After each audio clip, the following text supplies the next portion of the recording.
Yan ang ano ngayon, habagat. Dumarating ang habagat. Kaninang umaga, ang ganda pa ng ano, ang ganda pa ng river, ang ganda pa ng dagat, napakatahimik ngayon, iba na oh, ang alon niya, buti low tide ngayon. Kung hindi, nako, mahirap yan pagka ganyan pag high tide. Yan oh. Ito yung part ko ng kaninang umaga. Ano na siya?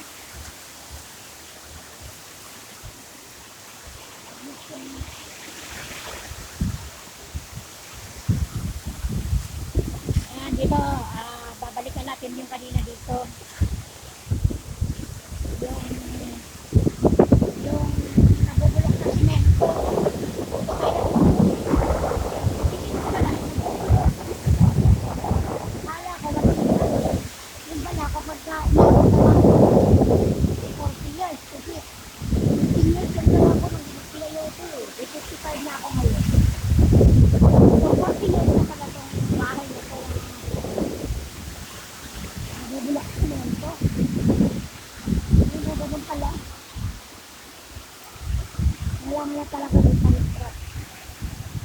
May bitak-bitak na siya, yun no. Delikado pag nag-high tide kasi hanggang dyan sa may brown na color yung ano niya. Hanggang sa may brown na color yung kanyang dagat, ang dagat. Kapag sa high tide, hanggang dyan yan, malalim mo. Pantay ko pag nakatayo ako, oh.